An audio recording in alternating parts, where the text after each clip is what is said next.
So, welcome everyone. This is the intake session for my lovely client. Should we use your real name? Fine. Okay, Danielle. And this is the intake session. So it's part one of a hypnosis session. This is where I gather all the information. So just telling you, Danielle, this is where I'm going to gather all the information so that when you're under, I know which direction to take the questions. So it might be a question of like, let's say, why did I choose the mom I did? But if I don't know about the relationship between you and mom, when the higher self answers in one way, I won't know how to follow up on that because I won't know anything about your relationship. So we're going to really get in detail, and there'll probably be parts I'll say, whoa, slow down. I need to break this down. And then because I'm going to be taking notes on my computer over here the whole time so that I make sure I get all the details. And then at the same time, we're also going to be getting your list of questions together. So I sent you a list of possible questions to use before our session today. And so I'll be looking at the same list, and then I'm sure you've added your own questions. And then we'll have that whole list together for me to ask in the second session, which is going to be this afternoon. So awesome. So let's get started. And I can't wait for your hypnosis session. And we talked before we went on the recording, and you said visualization is no problem for you. And I send everyone a list of meditations before we do the session. And you said you did one of them and it was amazing. So which one did you do? Did you do the higher self one, meeting your higher self, or which one did you do? Don't remember. I'm sure if I look, hold on, let me see. Do you remember if it was the first one or the second one? No, I think it was maybe the last one. Okay. I think the last one might be like love or, I don't know. I'm trying to look. I've had Yeah. people on TikTok today ask me to post that list, but I think because you can't post links on there, I mean, you can't like click on them. So I think what I might do is I might just go post them on my website and send people to my website to click on them there so they can actually click and go right to them. So I did the confidence, self-love, and self-esteem one. Ooh, it was good. It was Yeah. really good. Awesome. Okay. Perfect. Okay, so I have my blank document here about taking notes. So you can either start where you are now and work backwards, or you can start when you were younger and move forward. And if like let's use the mom example again. If relationship with mom was like amazing and awesome, and you guys are super close, and you don't really have any questions about mom, just give her honorable mention, and then we'll move on and focus on the things you really want to focus on in your session. Okay. But so either way, but let's start first. You live on the West Coast, is that right? I Okay. do, yes, in All right. California. Okay. And how old are you, if you don't mind me asking? 36. 36 years old. Married or unmarried? I'm married. Okay, married.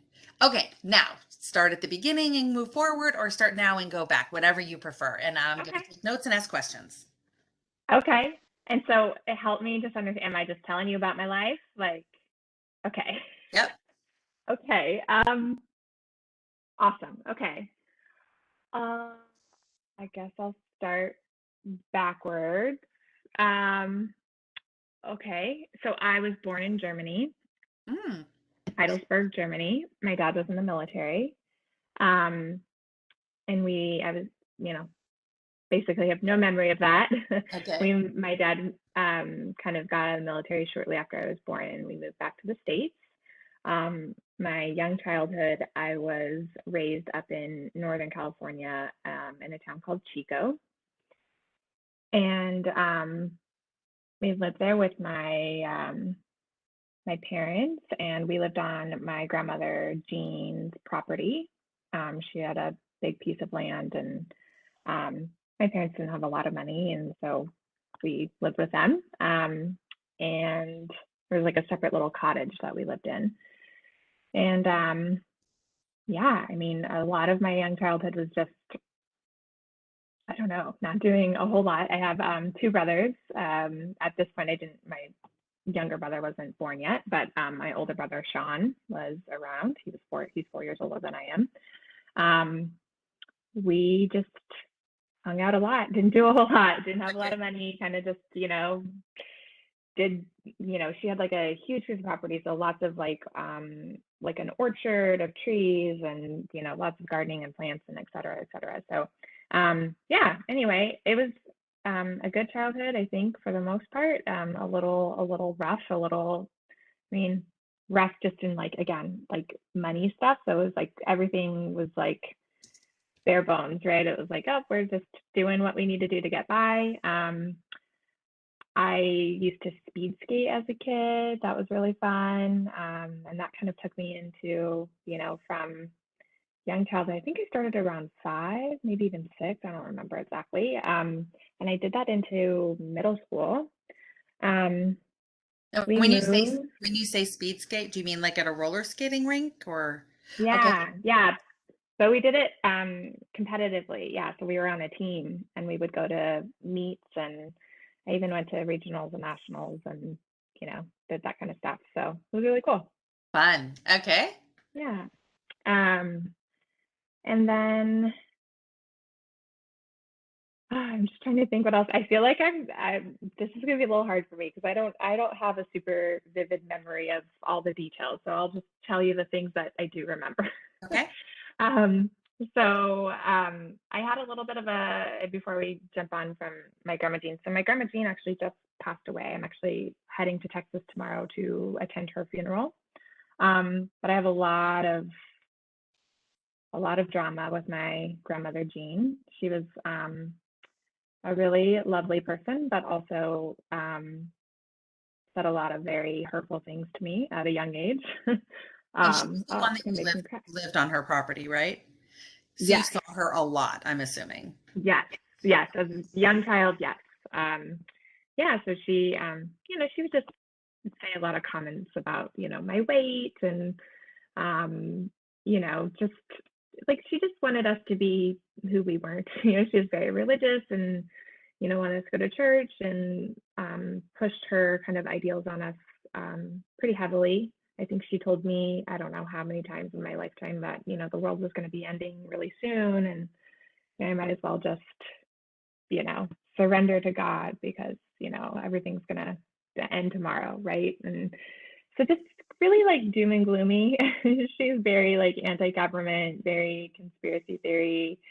And this is like, when I was young, there was kind of pieces of it, but as I've kind of gotten older, it kind of manifested in different ways. Like she would send me articles and give me magazines of like things that she thought I should read. And, I rarely ever read them, but it always felt like she was pushing, her ideals on me. And so anyway, I have a lot of painful wounds from her around, especially around the weight stuff. I think she kind of helped instill a lot of insecurity with me around my body.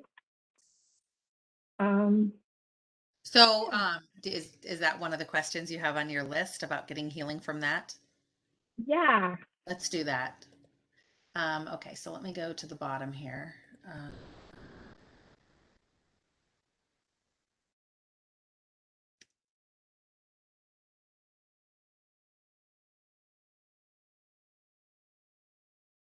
how did you word the question on your list? Um, I just, so really just wanted to,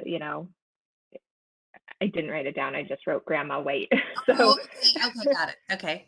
um, so I think the question, and I don't necessarily know if it's specific to grandma or if like, it's just overall because, weight has been a kind of a little bit of a lifelong struggle for me. So I think just in general, if like there's any, anything that is causing me to, kind of be stuck in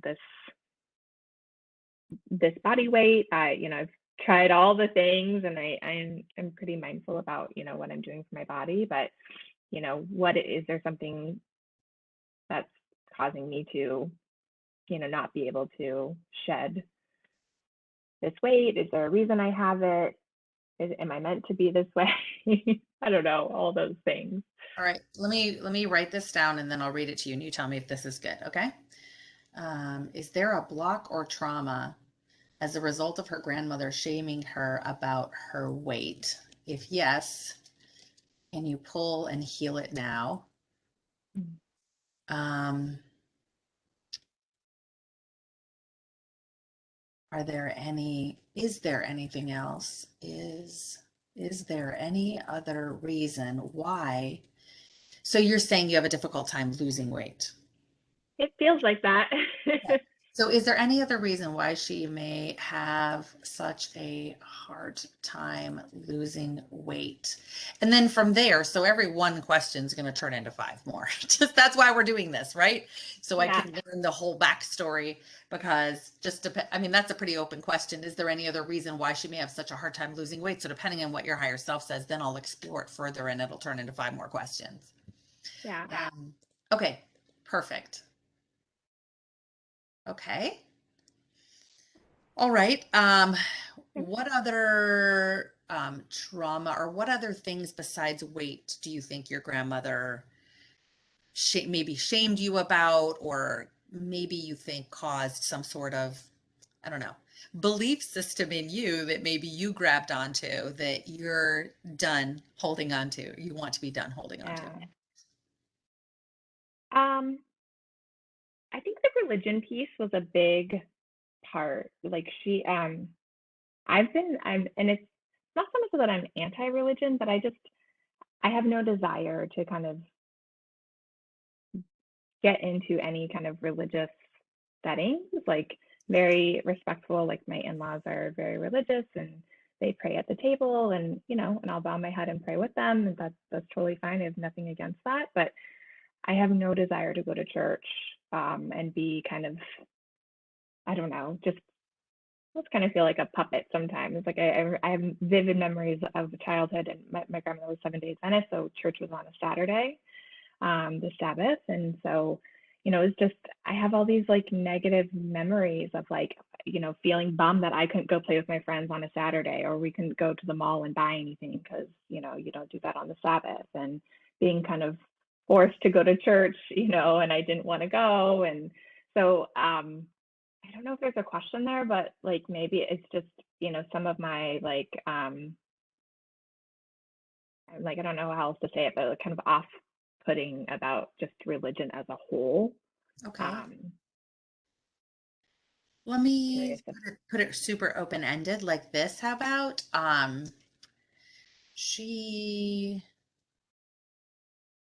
because of having religion, I can spell, kind of forced on her as a child by her grandmother, she now wants nothing to do with it. Are there any lingering areas surrounding that in which she could be healed, or any beliefs or trapped emotions around that you could pull and heal? How about that? yeah, that Okay. that sounds great. Yeah. Okay. Anything else Um, you can think of with grandma before we move on? It mm, was mainly religion and weight. yeah, those are the main things. Yeah. Okay. Okay. Um, so I think, What about relationship with from brothers?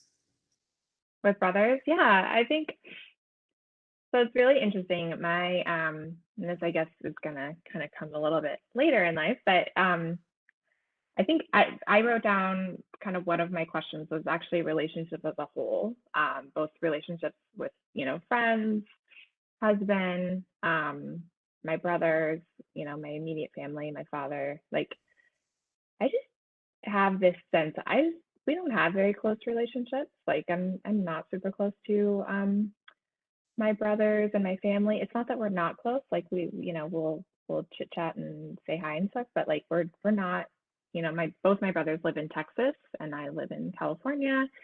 Basically my entire family moved to Texas when I got married. And I was, I was an adult, and so I was like, yeah, I'm staying here, obviously. So I just don't have very deep relationships with them. And I don't know like why that is. Like, I mean, clearly I have a part in that relationship. It's not just them, but I find that that's a theme for me pretty much throughout my entire life, is that I just really struggle in like building connections or being willing to like be open to have those relationships. So, oh man, do people cry during this? This is like, Yes. I feel like I'm gonna cry this whole time. So Yes. Yes. But that's good because you're opening it up and we're going to process it, right? So between this and the hypnosis session, we're going to get all this, hopefully all this processed, right? So, yeah, and so let me go back to the questions, the list of questions. Okay. yeah, She feels like she struggles. Tell me if you want me to change any of this. Okay. She feels like okay, she struggles with having close relationships in general, including with her family. And you feel that way with your husband too? I'm probably, closest with my husband, but yeah, I mean, there's definitely elements of our relationship that I don't feel are as close as I'd like them to be. Okay. Why is this? Is this something that could be healed in order to bring her more joy and fulfillment? Is that good? Yeah, yeah, Um, and so from your perspective, do you feel like, I mean, why does it bother you that you don't have these close relationships? Because it obviously teared you up, right? So does it yeah, make you feel like I must be missing something because other people do, or this is something I really want, but I don't know how to get it? Like which one, I'm wondering which kind of, what's the reason? yeah. Um, I think part of it is socialization, and that I think that I should have close relationships with these people. I think the other part is um, it's like that sense of like knowing that someone's there for you. Like I don't feel like I have that support system. Oh, okay. So, you don't feel like if you were ever like really in need of something that your family would be there for you? It's funny because it's like when you say it, I'm like, oh, they totally would, but at the same time, it's like if I were to call somebody in the middle of the night, I don't think anybody would answer. It's like once they, the next day or whatever, someone might come and check on me. But so it's so yes and no, but I mean, ultimately, yeah, I guess I have that feeling of I just don't feel like there's that, So do you think someone would. do you think it's, and just looking at it, put yourself as an observer, okay? Take yourself off Mhm. being Danielle. So let's look at Danielle from a third person perspective. So does that, if you look at that belief that Danielle has from an observer standpoint, do you think that, would you judge that to be a rational or an irrational belief?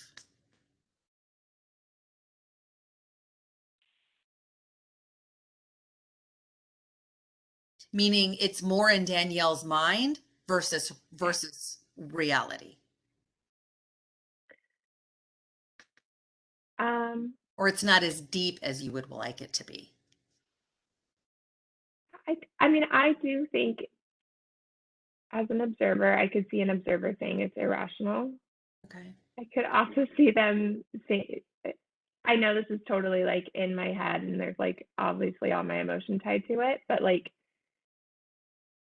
like I can call my mother and she doesn't answer the phone, right? And I know that's normal, like that's totally normal, but like in the height of an emergency, like knowing that when you've called or you've called twice or three times and nobody answers, like that's the part where it's like that's very rational for me because that's happened, right? Like Okay. so I see that. it, If you it's not texted that your there's not love, okay, it's I'm sorry. Go just ahead. that, yeah.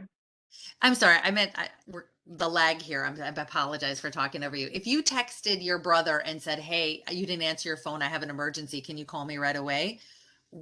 Do you think he would call you right away or no? I do think you'd call me. Yeah. Okay. So maybe it's a little bit of both, right? So Yeah. maybe it's a little bit of, yeah, there's a basis for it based on patterns, right? Because you said if you called your mom 3 times and she didn't answer and because it might be an emergency. But then, so I'm just wondering, like, let's ask your higher self, what is the root cause of that? Like, is it something from this life? Or is it something that stems from something else? Maybe there's just this, maybe I'm just throwing things out there. Maybe it's your root chakra, your sense of security, right? Maybe it's just completely off balance because of the insecurity your grandmother had you feel growing up or something. You know what I mean? Or maybe it stems from another life. I mean, I don't know. Your higher self will know. So I'm going to ask, I think that might be a good one. Yeah. Where what is the root cause of her feelings that others are not, and I'll say fully in capital letters, fully there for her and supporting her and there for her if she would ever really, really need them. Is that good? Yeah. Okay. And then from there, we'll explore what is the root cause, and then I'll ask lots of questions about that, and then ask your higher self to heal it, of course. Or if your higher self says, no, she needs to do X, Y, Z in order to heal it, then we'll at least get some direction and instructions on how you can work on that. Yeah. Totally. Okay. All right. What's next? Okay. So I think I'm gonna jump ahead a little bit to like, I guess the year's like 1992. So that's when my little brother was born. His name is Oh, Jake. okay. And at this point in time, we had moved from Chico and we were living in Vacaville. And so once my little brother was born, I mean, I kind of always did this even in younger years prior to him being there, but I really kind of took on this paternal role, like, you know, really caring for him. And it was both my parents were working, right? So, you know, like I would go shopping and clean the house and do the dishes and, you know, pick up my brother from daycare. I mean, so this wasn't like as he was an infant, but, you know, a couple of years after that, like a lot of caring for my younger brother. And I mean, as I look back at it, you know, there were times where it was really hard, where it was like, it definitely felt like I was doing a lot of responsibility that I didn't not need to be, because I think my parents really did need my help at that point in time, but it just didn't necessarily feel like things that a kid should be doing. I think I'm like, how many years older am I than my brother? I think I'm 7 years older than him. So, you know, I'm like 8, 9, right? So, um, I just took on a lot of that role, and that kind of went, I mean, I even say, like, I totally feel like I raised my little brother, like, through and through.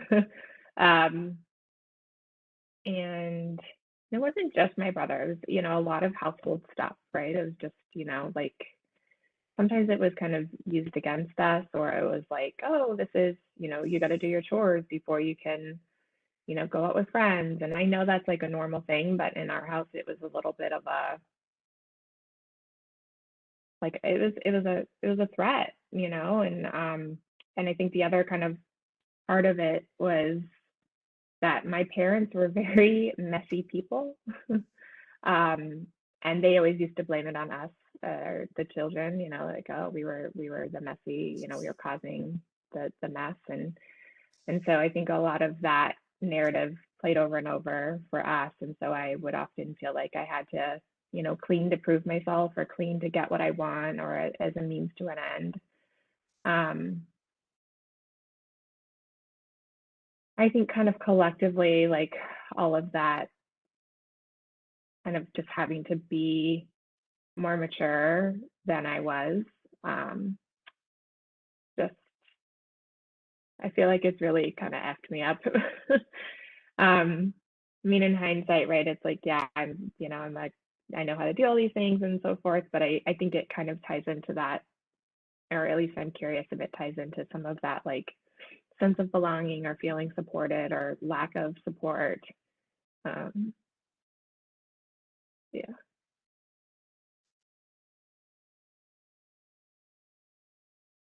I also, I mean, kind of along that same vein of just like not feeling like I had what I needed, like, new school year. I wasn't like, oh, let's go get what we need, some new shoes and some books or whatever. It just always felt like we just never had what we needed. Ah, okay. Um, so it does sound like there's like a sense of lack of support. So that's a lot of root chakra stuff. Sense of security, sense of support, feeling of belongingness. That's a lot of that. So let's ask, kind of tie all that into a couple of questions. So um,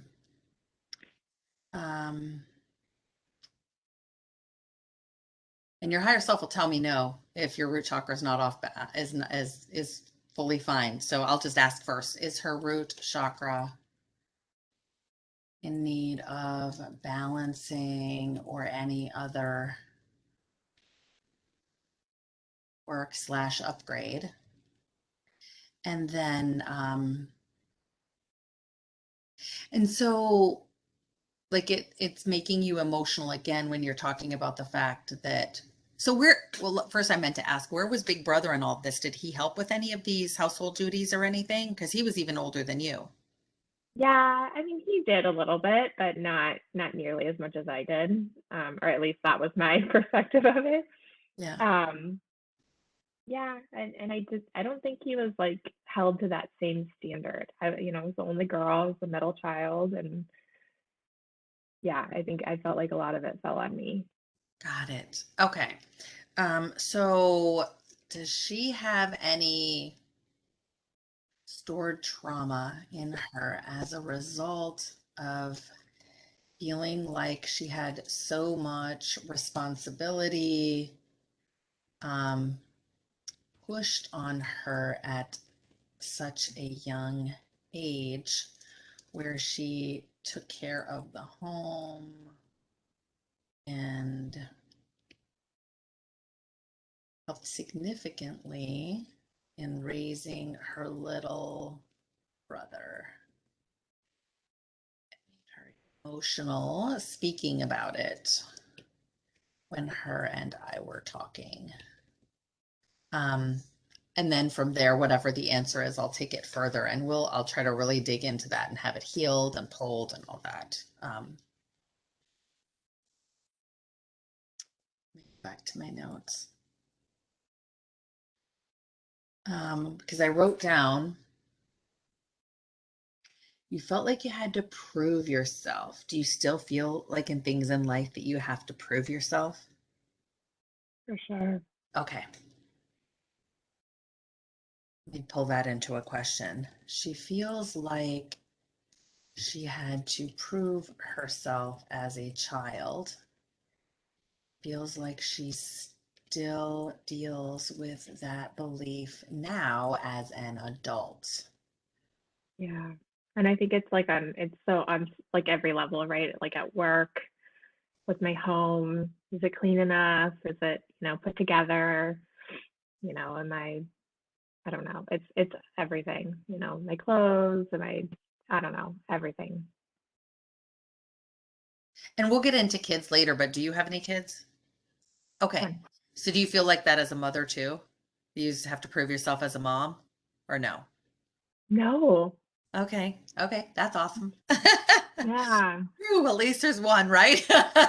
Yeah. Awesome. Okay. All right. So I said she feels like she had to prove herself as a child and feels like she still deals with that belief now as an adult because it's a belief, right? Yeah. Right. It's a belief that you took on as a child that's still affecting you. And it Yeah. sounds like you want to release it, get rid of it, right? So Yeah. are you able to pull this by the root and heal this? How about that? Good? Perfect. Yep. Okay. All right. All right. So another kind of area in the family world is my mom and my dad. So my dad, so both my parents are alcoholics. Um, I don't think that they would describe themselves as alcoholics, but they are 100% alcoholics. My mother is a functioning alcoholic. My dad, I guess he's functioning too, but probably to a lesser degree. Um, I don't have the best relationship with my father. It's not necessarily a bad relationship, but it kind of goes back to that like that the thinking of like depth of a relationship or closeness of, we really just talk about, very superficial things. And um, I don't know, he just, doesn't feel like he has the openness to kind of forge relationships. I think a lot of it stems from his alcoholism, but I don't know. Um, but being an alcoholic, I mean, I have vivid memories of like, like we would take out, chores, taking out the garbage or whatever and recycling. And I mean, literally taking out, there's like a garbage bin full of wine bottles. And then like it's overflowing where there's like wine bottles all around the floor too, and so I mean, they just drink excessively. My dad was he has a a bit of a temper, and um, I mean, it's interesting because it's like as I look back at it, and I'm like, there was not, he never like physically harmed us at all, but I think there was a lot of emotional um abuse, or at least that's what I felt. I mean, just like getting um yeah, just kind of yelled at for no reason, or him kind of turning on a temper at the kind of drop of a hat. Um, and it's interesting because as an adult, I have some of that temper, and it's really interesting to me. I definitely have a lot more of a like awareness of it. Like I'm, when it happens, and then I'm like, oh my gosh, I need to go like put some space between myself and this thing, and like take some deep breaths and just try to like calm myself down. But it I don't know where it came from. So like I'm making assumption it's coming from him. I don't know, but so I am really curious about that, and if there's any healing there. So would you call them anger outbursts? Yeah. Okay. Yeah. So she can have anger outbursts sometimes. Is this stemming? Hmm, is this generational? Let's ask that. Yes or no, maybe. Is this Yeah. generational? Did she pick this up from watching her dad be that way? Or where did this come from? How about that? Yeah. And can you heal this? Oh, actually, before that, the question that just came to mind is, what can you tell her about this? And then can you heal this? Yeah. Let's do that. Is dad, he still has those angry outbursts? I don't know, because I don't live with him, and I don't have nearly as much visibility to kind of his actions. I mean, he still drinks. My dad actually stopped working when I was in high school, and he really hasn't held a consistent job since then. I mean, he's had a couple, stints of employment, 3 months here, 6 months there, but nothing long term. Um, I really don't know. Because yeah, I don't, sometimes I hear from my mom, things, but I just don't know if it's the same dynamic that it, was for us as children. I Mhm. think, he gets angry. I mean, every human gets angry and can get upset, but I don't know to what degree. So I Right. don't really know. So do you want to ask, you don't have to, I'm just curious, if we want to add these to the list. Do you want to ask any questions about, you know, what's going on with dad? Is he meant to overcome this and he's just kind of lost his way? Is he impacted by demonic activity and that's what's preventing him? Is there any way your higher self can help with that? Or do you just want to let him have his journey the way he's doing it? I mean, I am interested. I would be curious. I've always had these thoughts. I know we talked a little bit about my grandmother Jean. I think, and I don't know if I said this, but I think one of the things that I always thought of her was she just wasn't very loving. Like I'm sure she had all sorts of love. You know, she has three children, and but she was not very good at expressing love. Um, and so sometimes I always think, I give my dad that kind of benefit of the doubt where I'm like, he had a mother who maybe didn't show him the kindness and love and support that he needed. And that, again, that maybe this is generational. So I always wonder.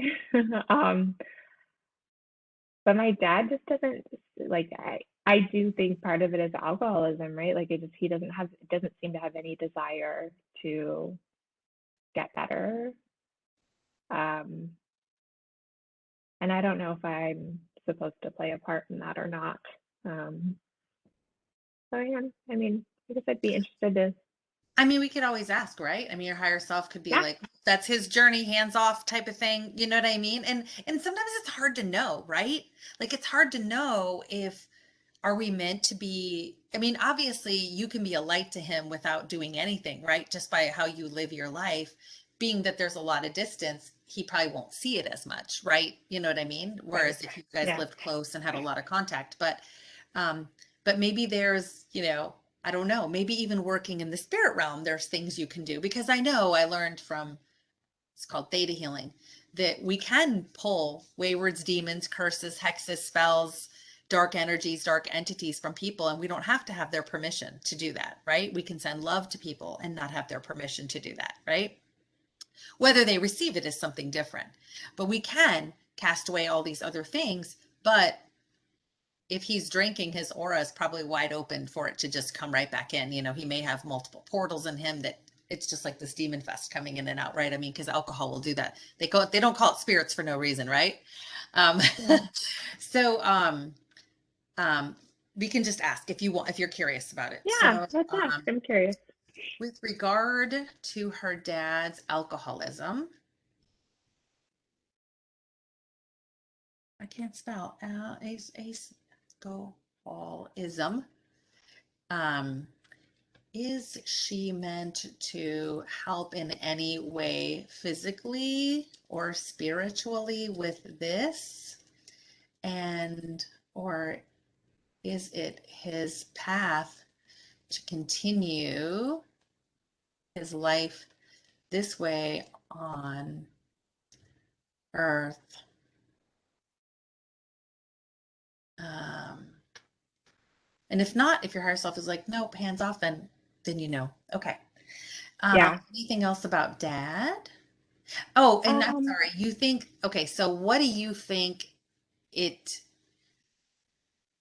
do you think there's anything in you that needs to be healed other than the anger that may have come as a result of having the dad you did? I'm sure there is. I can't really articulate what.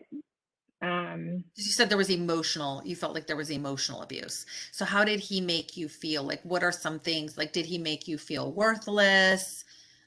Did he, I mean, I'm just giving examples. So, like, Yeah, how did his emotional abuse affect you? yeah. I think the effect was a lot of that, just not feeling loved and supported. Ah, so there's really a pattern of not feeling loved and supported here. Okay. Yeah, that definitely sounds like something you wanted to come here and experience. Right? And dad obliged and was like, "Oh, I can help with that. I'll just be an Yeah. absentee alcoholic and I'll help you feel that way." Okay. All right. Anything else regarding dad, or are we going to move on to mom? Um, Yeah, I mean, I think some of the relationship questions you had of like, why did you choose these, my parents, I'm curious about, what lessons they learned as a result of having the father I had or the mother I had. I think those are, Okay. So let me pull all those questions down from my list. Why did you choose your mom and dad, and what lessons did you come to learn from each of them? So, mhm. yes. Okay. Are we ready to Okay. talk about mom now? Yeah, mom. I have a, I have a good relationship with my mom. As good as it can be, again, being distance. And I think my mom very much so has this desire for us to be really close. Like I think she leans heavily on her kids as being, her life. And I don't think that she gets that reciprocated in the way that she would like. Um, and I think, for me, more as I've gotten older, I think I've been working on building a better relationship with her, of like just opening up to her and being more, having more conversations. Um, but I also have a lot of, I guess this is true of my father too, but I have a lot of, like I have a manual for my parents, right? And they just never lived up to my manual of this is how a parent or this is how a mom or a dad is supposed to act Mm. or, care for you or be there for you. Um, and so that's a little bit of a struggle. I think I know my mom loves me for sure. I mean, she expresses it all the time, but sometimes it's almost to the point where um, it's like so overt that it's like doesn't come off as genuine. Um, and yeah, I mean, I guess the question I have is just again, like it's like, why did I choose my mom? Like I don't know what I'm supposed to learn from this. Like I don't I, yeah, I don't know. What's your So work it your sounds, question magic? yeah, well, it sounds like you have, I wrote in my notes, it sounds like you have resentment. Oh yeah, Yeah. totally. So, resentment because of the way you felt you should have been raised versus the way they did raise you, and that you resent the fact that you didn't have that picture perfect upbringing, like a mom who was fully there for you and a dad who was supportive of you and loving of you. So, yeah. So you realize that's a you thing, right? Oh, for sure. 100%. Yes. Okay. Okay. So that you feel that way, right? So it doesn't Yeah. matter. And this was a hard lesson for me in this lifetime. So this is a lesson all of us get to learn on this this exciting adventure called Earth, right? Life on Yeah. Earth is it doesn't matter what happens externally to us. How we are and how we react is our own personal responsibility, and it doesn't matter. Some people go through horrible situations.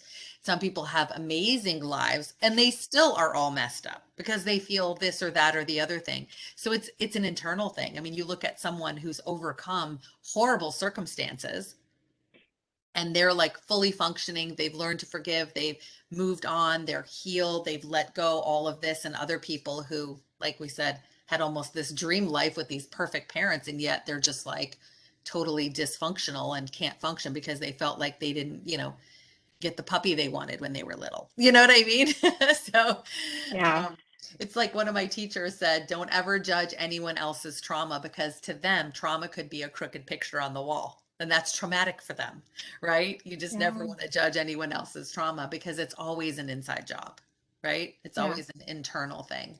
So let's talk about resentment. And so I think I may have a question up above about resentment, but I think it's referring to past lives. So let me ask it in reference to past lives and bring it into current to see if it's Mm. by chance a theme that you're working on healing from any other lives. May or may not be, but let's because I want to get to the, not the root in this life. I want to get to the root, the deep root, the real root of anything that's going on, right? So if it's from a past life and you brought it forward resentment to work on this life, it's got to be pulled from the root from here and from that other life, right? And maybe Yeah. it's not from a past life. But let me see. Um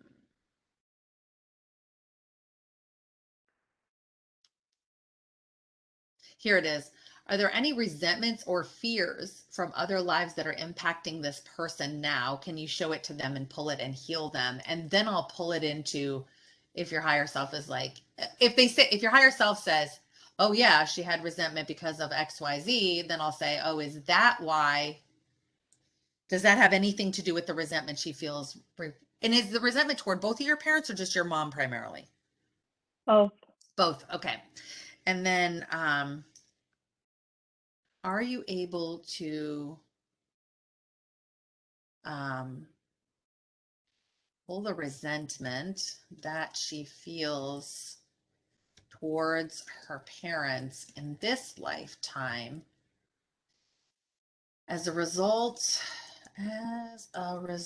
of feeling like they were not the parents they should have been. Stacy, They didn't, I'm sorry. I'm gonna go grab a sweater. I can still hear you. I'm just gonna step away for really quickly so we Okay, can still okay, talk. okay. Not a It's problem. just cold. Sure.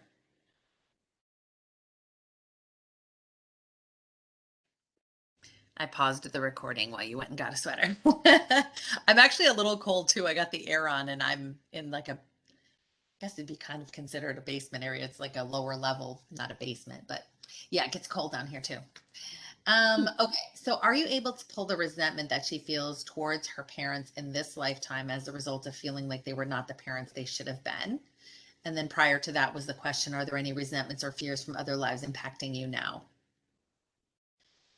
Yeah, Okay. perfect. All right. And what about mom? You said she's a functioning alcoholic. You mean she drinks a lot too, but she's able to work and hold down a job and function and Yeah, and I mean, I think she drinks like significantly less than my father, but yeah, yeah, totally. She holds down a job. She she does a lot of things, garden, pets, horses, like she's got lots of stuff. But there are times that like if she'll give me a call and like she's totally drunk and she can't hold a conversation. Um and she'll also like do that via text message sometimes where she'll just like send me. I mean, I can wake up and there's like, you know, 40 text messages of just like one off string of text. It was like she wasn't able to kind of like compile her thoughts. And yeah, so yeah, definitely a functioning alcoholic. is she a mean drunk or not a mean drunk? Like is she mean to you when she's No, drunk or no? No. she's not a mean drug. No. Okay.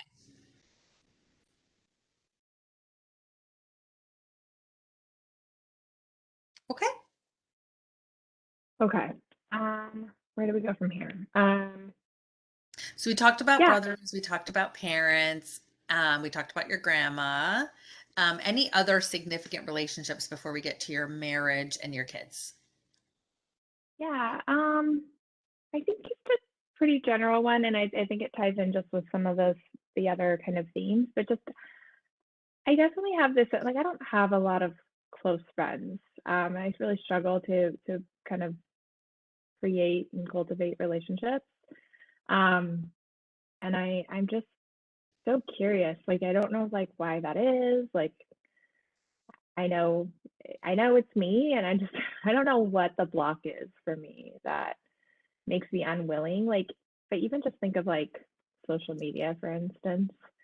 I have a really hard, so I used to run a business, and I basically did social selling. And so I spent a lot of time on there. And I have a really hard time, like, even desiring to like engage with people. Like, so I'll spend time on there, but I'm really just a watcher. I don't really like interact too much. And I don't have a desire to like put myself out there either, right?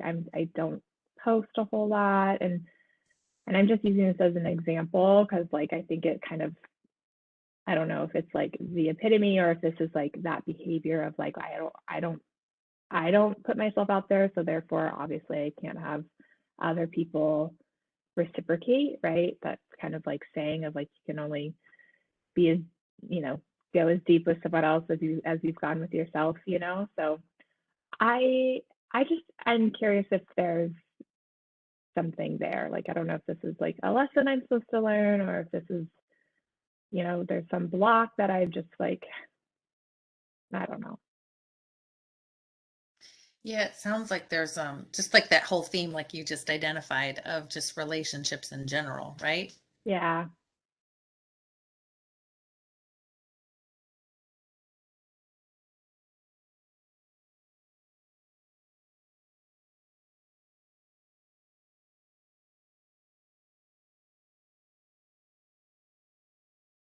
So I'm just going to leave it super open-ended. I said she has a hard time cultivating relationships with other people and making friends. What can you tell her about this? And then I'll ask questions from there. Perfect. Yep. That's great. Okay. Um, okay. So I think another kind of area for me that I wanted to definitely cover was, so when I was 16, I was diagnosed as a type 1 diabetic. And I'm really curious about that as to like why, why, yeah, I don't know why, or, you know, what was the purpose of this? Yeah. Um, it's, you know, it's been a hard, I mean, obviously I'm still diabetic, you know, my pancreas doesn't make any insulin, and I do care for myself at this point in time in my life, but I think, you know, when I got diagnosed at 16, it was a really hard thing for me to accept, mostly around like the care for yourself, right? I just wasn't like mentally in a place where I like understood, um, you know, the impact of my actions, right? It was like, oh, I still want to eat ice cream and cookies and, you know, candy and blah blah blah, all this stuff, right? And so um it was just really challenging for me. And again, like it's better as an adult now. I, you know, I definitely take care of myself, but it's, I do always feel like I curious as to why, and I kind of always feel like I was burdened with this thing, and I don't know. I just don't know. I don't know. I guess I mean, of course we don't know why, but yeah, just kind of understanding if like, again, is this like a lesson? Is this something I can be healed from? Um, I don't know. So how about this? When she was 16, she was diagnosed with type 1 diabetes. Why did this happen? Was it pre-planned? Does it serve any purpose in her life journey? Is there any way for you to heal it? She feels like it's a burden. Yeah, Yeah. perfect. Okay. Um, okay. So hold on. I guess I feel like we're not done with that question yet. So Mm, what feelings do you have surrounding it? Do you feel like you were somehow targeted, or this is unfair, or resentment about it, or anger about it, or what feelings do you have about the fact that you got diagnosed at 16? You said you felt like it was a burden, but what other feelings do you have around it? Because yeah, feelings are energy, right? yeah, absolutely. I mean, I think my like the feeling like changes, right? It totally depends on the thought that you have. So I think like, you know, when I was in high school, like I was angry, right? I was like, I didn't so angry as to like why me? Like this is totally unfair. Um, and I think like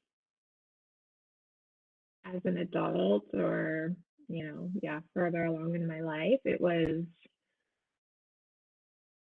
um yeah, burden, like some resentment, you know. Sometimes you know, as a kid, I like had a huge sweet tooth and I would eat a lot of candy. And sometimes I like judge myself and I think like, oh, like I caused my diabetes from like eating candy, right? Like, and like, I don't, people will tell you it's like, oh, that's not how it happens, right? It's like, it can kind of add to it, but not for type 1. That's typically like a type 2 where you're like your body is just unhealthy and it can't actually process the insulin that your body makes. But to the point of type 1 where I'm like my pancreas doesn't produce any insulin, I actually, been angry at myself in judgment of myself that I think actions I've taken in my younger years caused this. Um,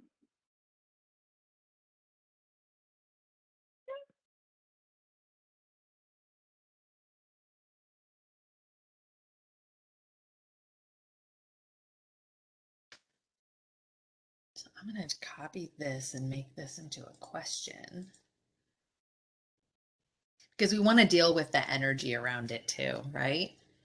yeah. So when she was in high school, she was very angry and asked why me, thought it was unfair to get diabetes, comma.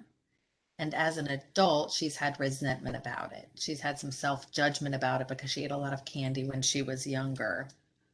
Um, are these thoughts, both then and now, affecting her in any way? And can we heal them and remove any trapped emotions in her body surrounding them? You able to have her pancreas start, I can't even spell pancreas. Okay, start producing insulin on its own. And why did it stop? That's a good Yeah. question, right? Why did it Yeah. stop? Right? Okay. Okay, that feels complete now. It didn't feel complete before. Awesome. Okay. Um, in your health and body questions, I highlighted just about all of them. So I don't know. Um, I am really curious. So I mean, the thing with diabetes, it's just an autoimmune disease. It, what I've always heard is it's like if you have got one autoimmune disease, you have at least three. Um, and so I am really curious, like the kind of question about a body scan and like, are there any other kind of things I need to be aware of? I am really curious to Okay, let me pull those inquire questions. about that.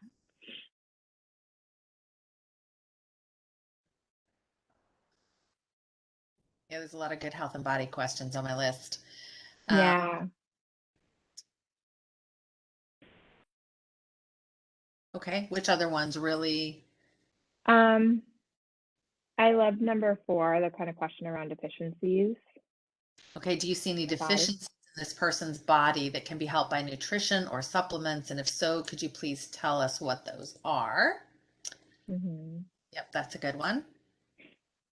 Um, And then what about, I think I was looking in number 9. Does this person have any negative genetic beliefs that would be in their best and highest good to heal?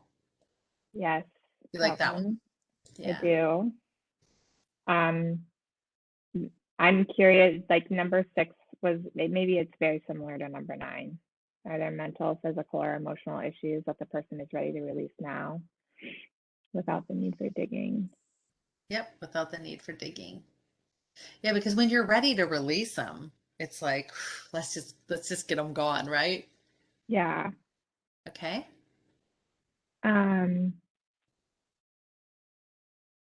I think number 10, um, Oh. Is this person's physical body in need of any programming that could optimize their physical health? Ooh, yeah, that's a good one, right? yeah, Okay. beautiful. Those are the main ones. Okay. All right. And just so I can like kind of keep us where we're on track, Mhm. because each question will turn into 5 more, so I can get you the full, extract all the juice from every answer that will help you the most. Um, when I say we cap it at, in order for in one session, like 1.5, 1 3/4 page of single spaced questions, and we're at 1.5 pages right now. So Okay. in order to fit it in one session. So now we're going to focus on, so this is what I like to say. The first time you do a session like this, let's do triage, right? You know, when you go to the ER, let's focus on the Totally. let's focus on the bleeding and stuff like that. But then you can come back for other sessions where you're just like, where there's not an intake. So it's just it's less money because you're just doing the hypnosis session, where you get to do all the really fun questions. Not to say we can't include any here, but the fun questions of, can you align this person's vibration to one of victory, self-empowerment, love, peace, and joy? You know what I mean? New thought Yeah. patterns, just all the really like, wow, this is going to help me really take off and skyrocket in my spiritual journey and just in my self-love and all those types of things that will just help you be a more fulfilled, happier, joyful person, right? So Yeah. that's why I say the first session a lot of times is just a lot of triage. You know what I mean? Let's pull these root things that are just really impacting me severely right now, like dealing with the Yeah. anger and the resentment and things like that, right? Yeah. Um, Okay. So I'm curious. I would, because there's an area I would love to talk about and kind of inquire about around like work. okay. Um, and so maybe we could just go through that and then we can kind Yeah. of triage if we need to, Yeah. take some things off the list and we can. Is that good? Yeah. Okay. So, yeah, I think just work in general. I've been working since I was 15. As soon as I could get a job, I did. And I kind of worked my way through college, um, and still to this day.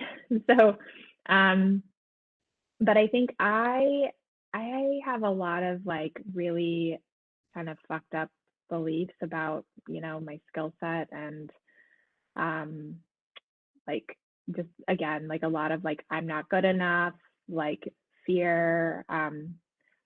My current situation is I work for a company and I hate my job. I've been with the company for 3 years.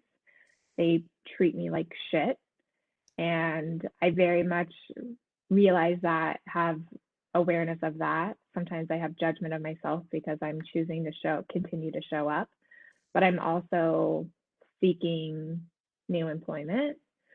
And I struggle with like interviewing and confidence, and I'm a great employee. I mean, I do my job and I do it well. I'm just really struggle at kind of like the pitch part or like selling myself. Um, and I think a lot of it just ties back to that just self-confidence piece. Um, and so I'm really curious to just kind of inquire about that, if there's anything here that's blocking and if there's any healing that can be had in this space, Mhm. because it's causing me a lot of grief.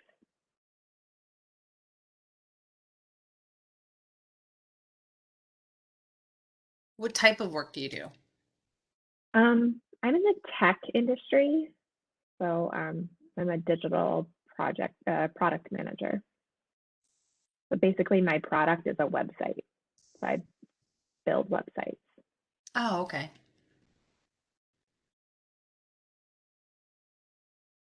I'm always afraid of people like you. You look at my website and go, oh, she obviously did this herself. Well, so no, don't think that out. So I'm not like a programmer. I don't do any like software coding or anything like that. I'm just the person that like, and this is just a thought I have, right? A belief, but it's like, it's really interesting because sometimes I use that against myself, right? Because I don't like, I actually am like the person that like coordinates all the teams, right? So I have like a user experience team of designers that I coordinate. I have a team of engineers. I've got a team of business stakeholders and, marketers, right? And I'm the person that brings all of those things together and coordinates them and kind of builds out new features and functionality on a website. So sometimes I have this belief and thought about myself that like my job in and of itself has no value by itself, right? I'm only able to do and conduct my job through working with all these other team members, right? And so that's not a good thought, right? Because I have some beliefs here that like the skill sets that I bring to the table are not worthwhile. Okay, got it. Okay. Um,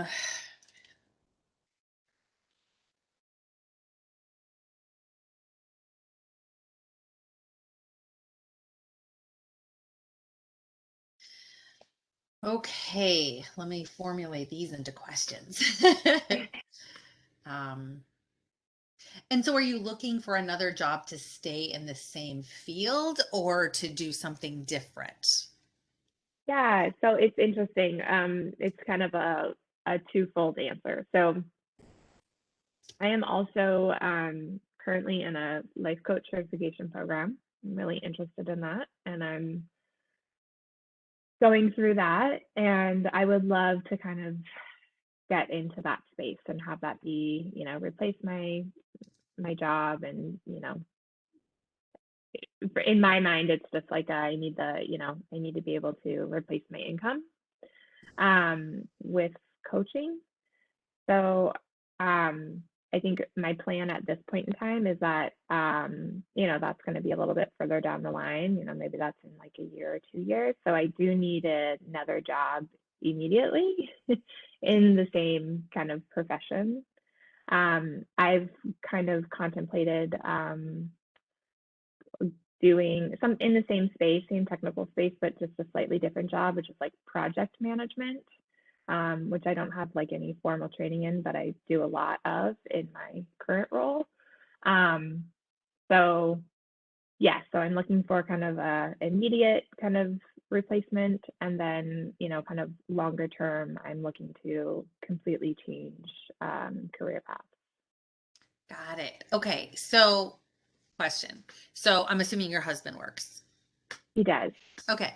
So you said in your mind you need to keep the paycheck coming in. So does that mean that you actually do because otherwise you guys wouldn't be able to pay your bills, or that's a belief you have, or like a because you've worked since you were 15. That can be pretty Yeah. ingrained. I'm Yeah. speaking to you because we're the same. Okay. So Yeah. that's a hard one to let go of. So is that true or is it a belief you have? I'm I'm like, this is like an accounting question because I'm like, I don't know. I do think that we could not probably pay all of our bills from my husband's salary. Okay. Okay. Probably most, but we would need to be cutting back and changing some things pretty dramatically from how we currently live. Okay, got it. Got it. Got it. Got it. Okay. So is there any way in your career that you could like be a consultant or freelancer, or is that not an option? It's I don't it's not really an I mean I'm sure it is. I'm sure that's an option. It just in my mind it doesn't feel like an option. And I think again it just goes back to my belief system because I have this belief that like me as, what I bring to the table like is nothing, right? Mm, Like okay. So let's address that part then. Okay. She feels in her career like her job is unimportant. She doesn't bring much to the table. What is the root cause of these beliefs? And can you pull them? And can you pull those root causes and replace it instead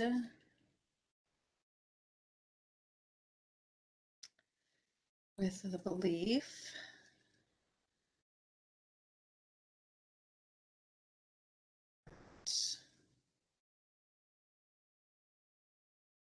She is a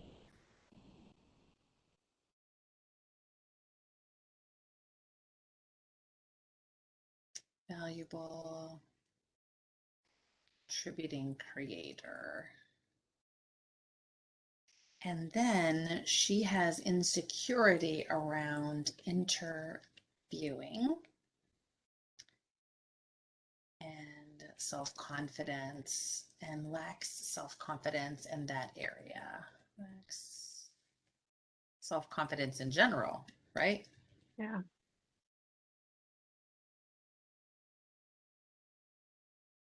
Are you able to pull herself, her lack of self-confidence by the root? Give her, show her what it looks like to download leader's definition, self-confidence into her.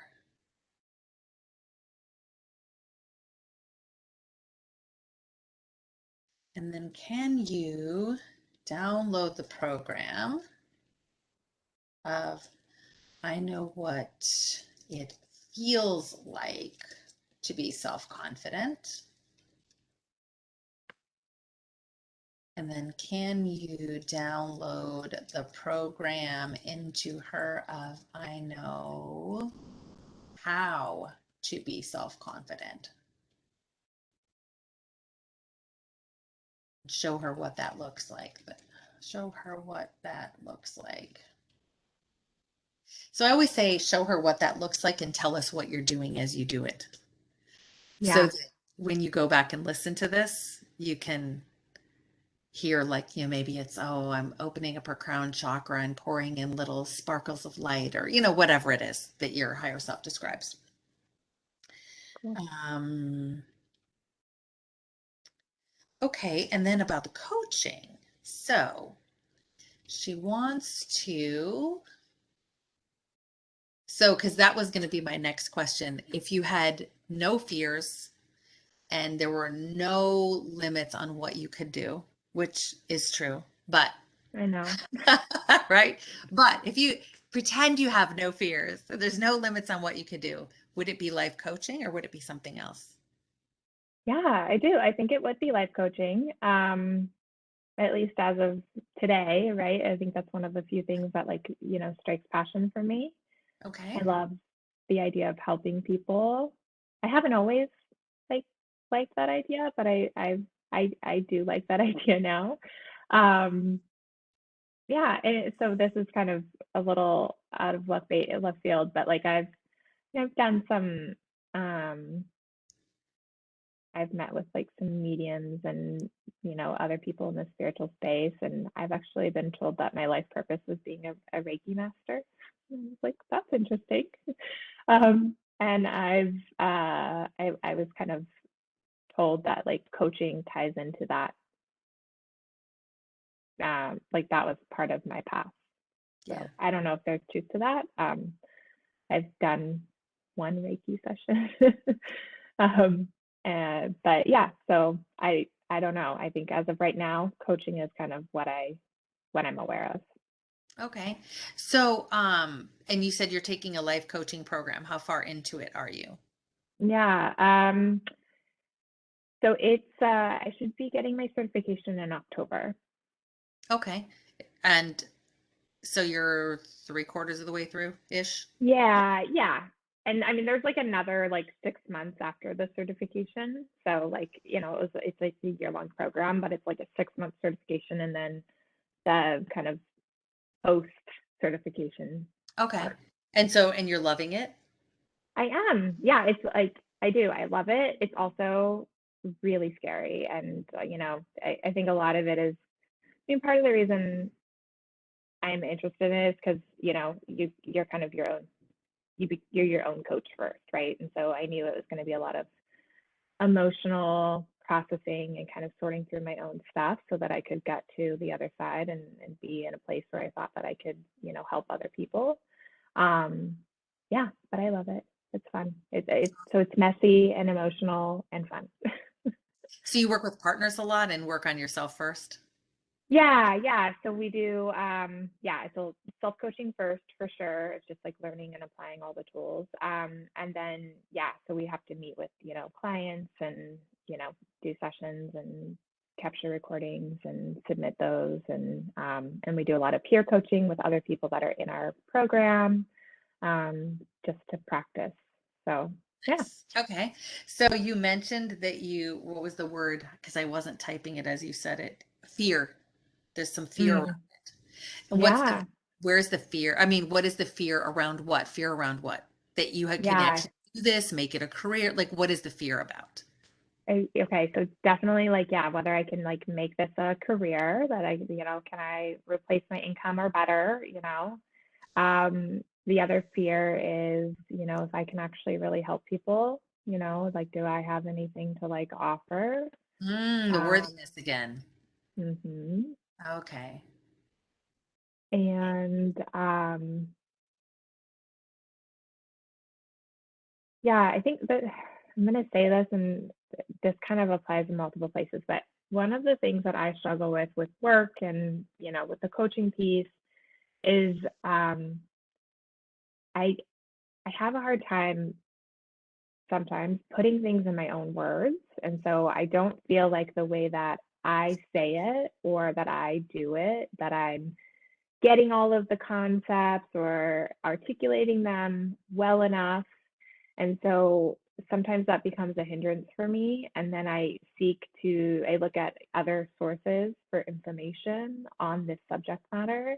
And I read them and I'm like, yes, this is so well articulated and well put. And then when I try to kind of utilize that, I never kind of feel like I can say it just right or just how they said it. And so sometimes it just comes off as like not, the message is not getting across, right? It ends up falling flat. And I think this is true with like interviewing, this is true with like my profession, just, coaching, right? Just that kind of like underpinned fear of like, again, my worthiness or, being enough, or that, how I present it is enough, or yeah.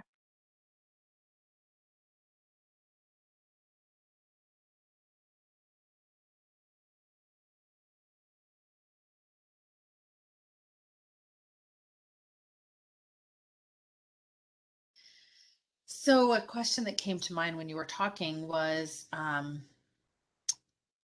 going to tweak one of the questions from my list a little bit to make it fit what I was thinking. And the answer may be no, so I don't know. Does she have any talents or abilities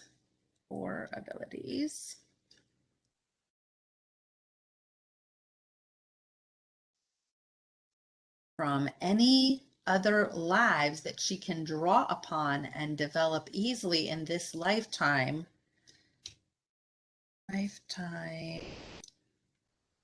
with respect to becoming a life coach, a successful life coach? And then, so what I do a lot, like the original question is, does this person have any talents or abilities from other lives that they can draw upon now in this lifetime? And so I just ask that those kind of just be almost like just poured into you and allow that free flow of, because it's stored in your higher self, right? Like you lived that life before or in Right. another life, whether it's future or past, there's no time, but like you have that as part of your makeup, that information, that knowledge. So why not like open the dam, right? And allow that to just kind of flood into this lifetime. Right. Um, so, and I think it was a book I was listening to. I want to say it was Brian Weiss doing some sort of hypnosis session where that came up, and that's where I got that idea. So I hope I'm Awesome. not misquoting the true source of that, where I got that question. Um, yeah, awesome. Yay. Well, that's awesome. I mean, a lot of people are asking, what is what is my purpose? Like, what could I do? I feel like, I'm just kind of floating around here, but you've got it figured out because you figured out life coaching. Like, that's huge. It's just Yeah, now breaking it down and getting to where you want to be. So that's awesome. So we'll ask your higher self for help with that. Okay. totally. Any like what we'll call triage issues. I do want you to tell me about your kids and your husband. And Sure. then when we're talking about them, just so I have all the notes here so that when and if you do another session in the future, I have that Yeah. information, and then maybe you want to explore even more with that. But so tell me about that, or dating life up to then, or whatever it is, however you want to take it. Okay. I'm one thing before we do Yeah. kid and husband, I just wanted to share is, and again, we can decide where this fits from a triaging perspective, but um, another area that I struggle with a bit is kind of will to live energy. It's Um, a will will to to live. live. Oh, Yeah, okay. lots of questions about like, why am I here? Like, should I even be here? Yeah, stuff like that. I've never, attempted to take my life, but I've had a lot of thoughts about it. Okay, so suicidal ideations. So even now, or in just kind of in general throughout your whole life, or No, not throughout my whole life. I'd say like more in the um yeah, I'd say in like the last 5 years.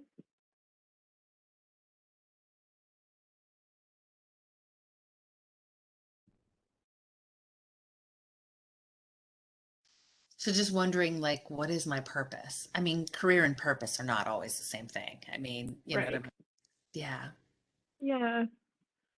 Um yeah, just like a lot of thoughts about like it's not even like it's not like, oh, how am I going to kill myself? It's nothing like that. It's really just the thinking around like, just yeah, why am I here? Like, what is the purpose of my being or soul on this planet? Like, doesn't feel like I'm doing or contributing to anything. Um, yeah,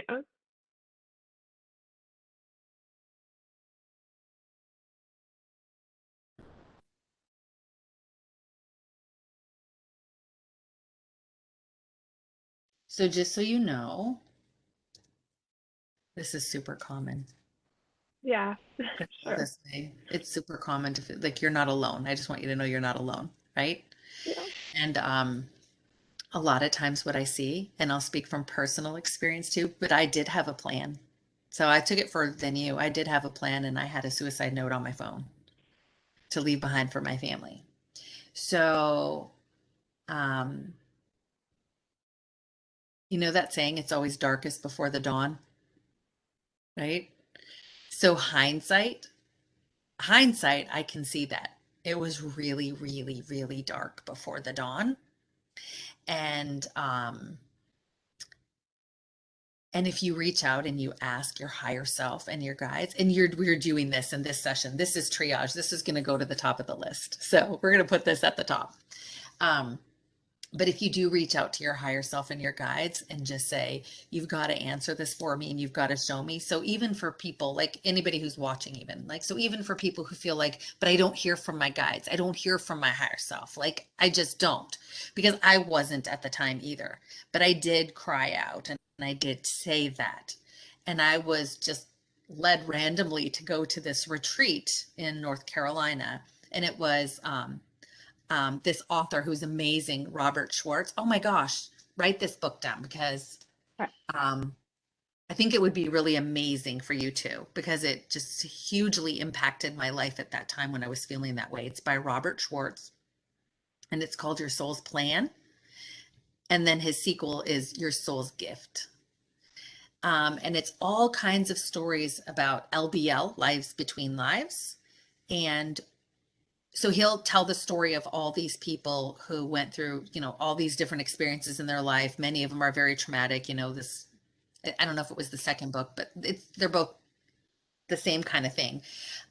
This mom, her son killed himself and she found him dead, and all this stuff. And so she's just questioning about this, but it's hearing all these trauma stories and going in the spirit realm and listening to conversations and then talking to Joshua or Jesus, taking religion out of it. He was still incarnated here to teach us many things that are completely different from religion, right? Like totally take religion out of it. He wasn't religious. We made a religion out of his teachings, right?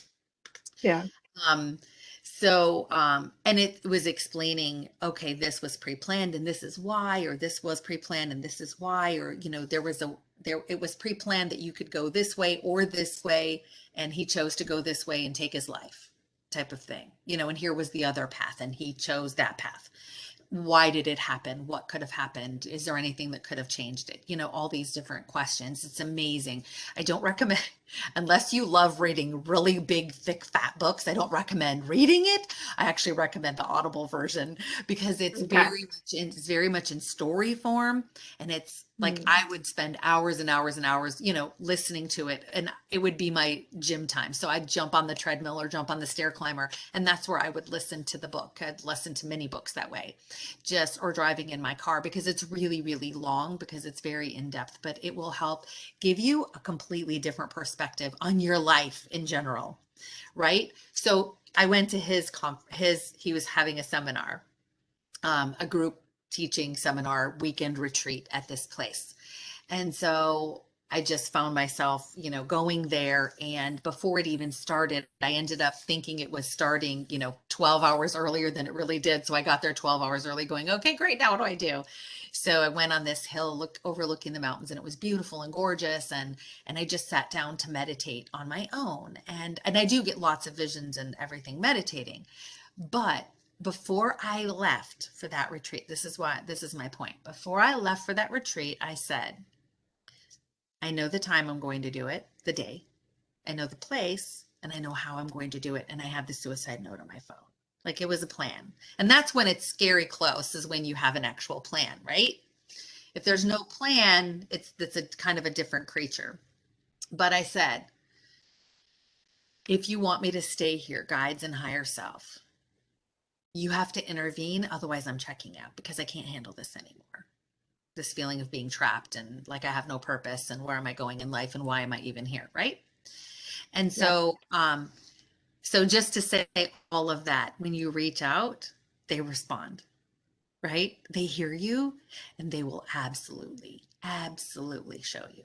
Because I had the most life-changing meditation before the conference even began. It had nothing to do with anything that he said or anything about that retreat. It was all the meditation that I had before that. And I'm actually going to make a YouTube video about what happened in that. I haven't done it yet. Because I think it will really help a lot of other people. But it saved my life. What I learned in that meditation that my higher self showed me in the meditation saved my life. So while I couldn't hear directly from my higher self, I would get things in meditation. And so when you reach out, when you talk, do you feel like you hear your guides or your higher self ever communicating with you, or do you get that in meditation at all, or none of the above? None None of of the the above. above. Okay. Okay. Yeah. So we need to do a lot of trauma healing, because that's going to clear the pathway too for you to be able to hear it and not doubt it, right? Yeah. But that book will add a lot of clarity, and from everyone's life, you will be able to pick up something that you can relate to, that you'll grab as your own, and it will help you understand things better. And you'll be like, oh, that relates to my life in XYZ way. Oh, I never thought about it like that. You'll get something Yeah. from every story like that. So I love recommending those books. Okay, but I'm sorry. I didn't mean to digress, but that was just a little bit of sharing there. So I said she struggles with the will to live. Questions about why am I? I'm going to change this to why am I here? Um, Does she even want to be here? She has suicidal ideations for the past 5 years. Why am I here? What's my purpose in even being here? Is she even contributing to anything? Um, what can you, as her higher self, do to help her with these deep feelings she is having now? And I'll ask a lot of questions around that, but that's just going to get me going. So I'm going to take that and I'm going to move it toward the top because that's like going to go at the top of our triage pile. It's going to come before losing weight. How about that? Totally fine. I consider that a little more important. Yeah. Um, okay, I'm so glad you brought that up. Anything else like that before we talk about husband and kids? No, but we got all of the main ones. Okay. All right. Yay. Tell me about your family.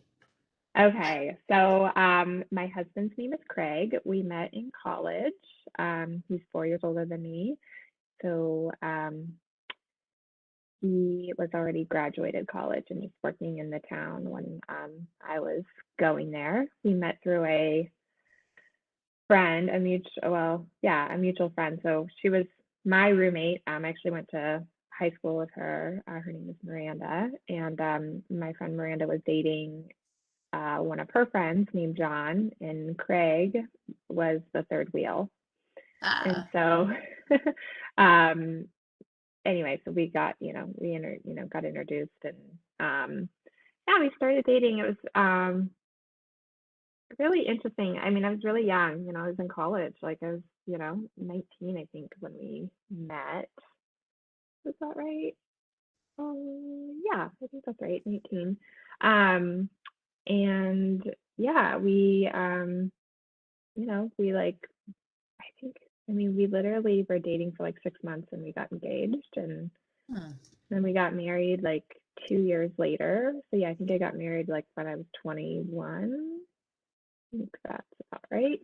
Um, and yeah, it just kind of like kind of random, kind of like I wasn't necessarily like thinking like this person I was dating was going to be the person I married. But that's what happened. We've been married for 14 years, I think 14 years. And it's great. It's hard. Marriage is hard. I think one of the biggest struggles a little bit was just, we got married young. Like, I didn't even know who I was at that point, right? Like it just, yeah. um, so yeah, I think like that's the hard part of just now as I'm like looking at myself and reflecting and figuring out who I am and what I think and what I believe. Um, Sometimes there's conflict because I look at him and I don't see a lot of growth, like at least not not that I see, not that he shares or expresses. He's like, so he's a mechanical engineer, really very smart man. Um, and I sometimes I feel like he just doesn't understand. Um, I don't know why I'm so upset about it. So, So, um, you don't feel like he understands what?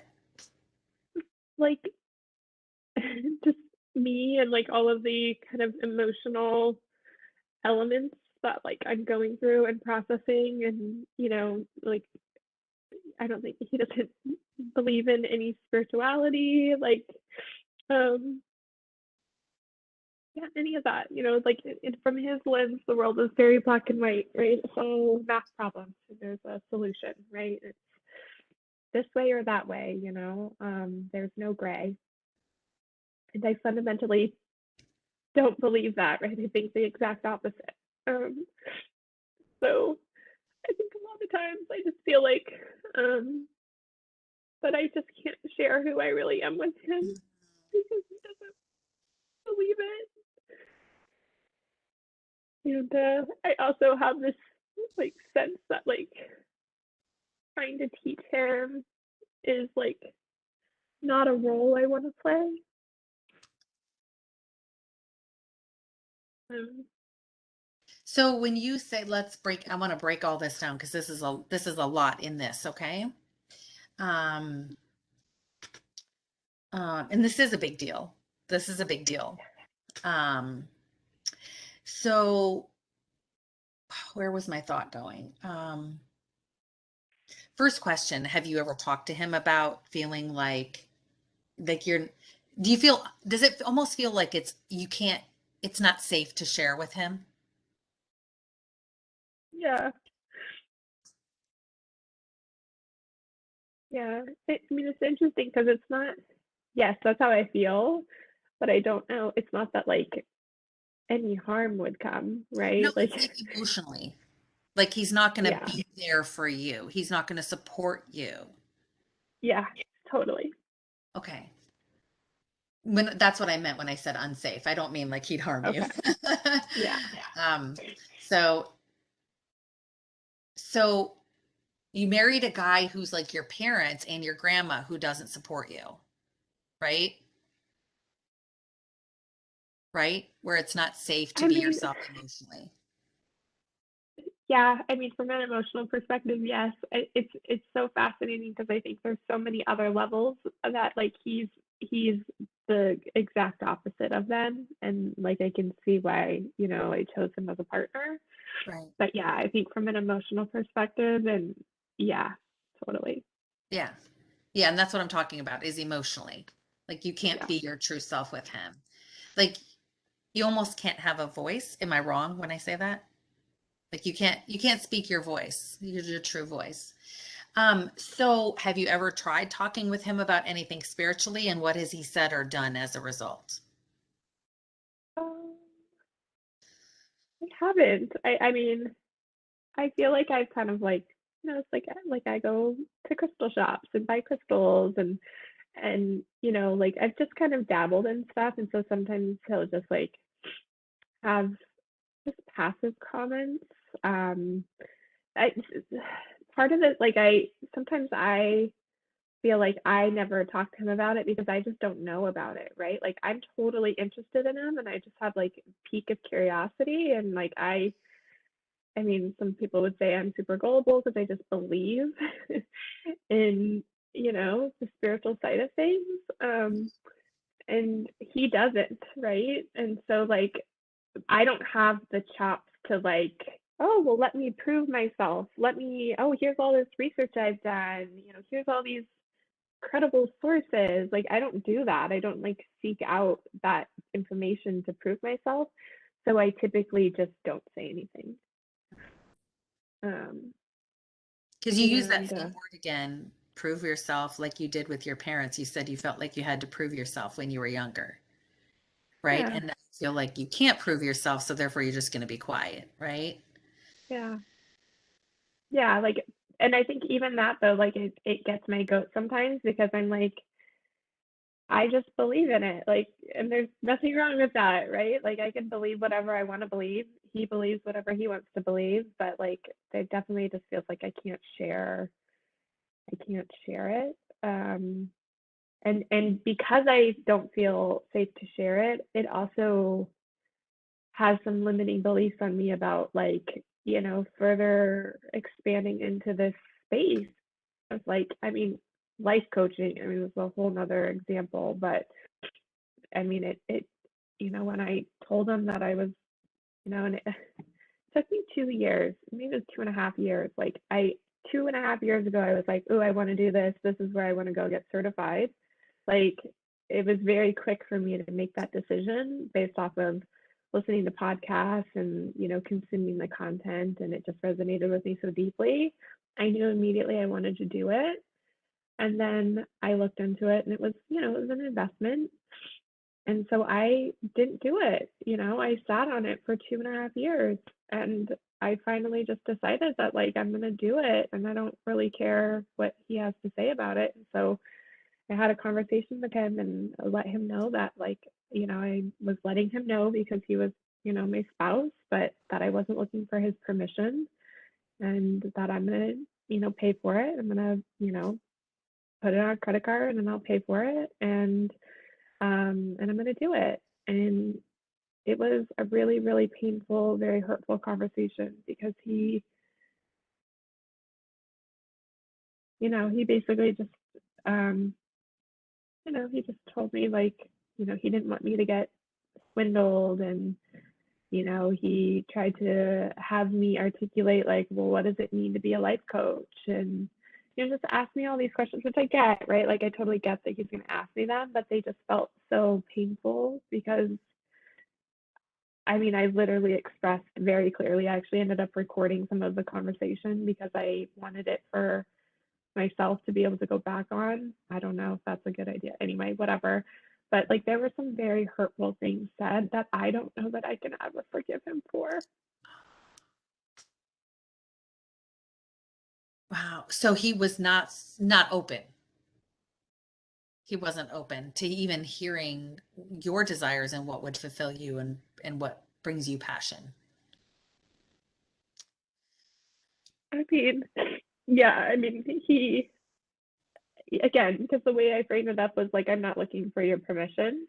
But there was a lot of doubt that he brought to the table that just, and I told him, I was like, I'm literally just looking for you to, if nothing else, even if you don't believe in it, just to support me because it's something that I'm passionate about. I think he said like, okay, but it didn't feel genuine.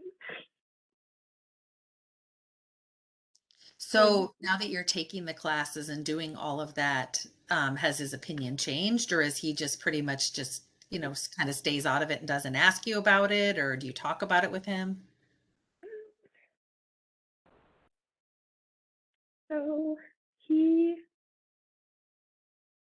I mean, he asked me like, oh, how was class, and I just kind of like, oh, it's good, or I let him know I'm like meeting with clients or whatever. And I do think he's really, I think he's trying, he's trying to support me. But I think the way that support shows up is, he's caring for our son while I'm on a call, and he's, he'll help with those kinds of like logistical things so that like I can do the things. Um, so, it's not much, but it's like something. Um, but yeah, we don't really like get into, any details of it. I have no desire to coach him. Like that would not be a good fit.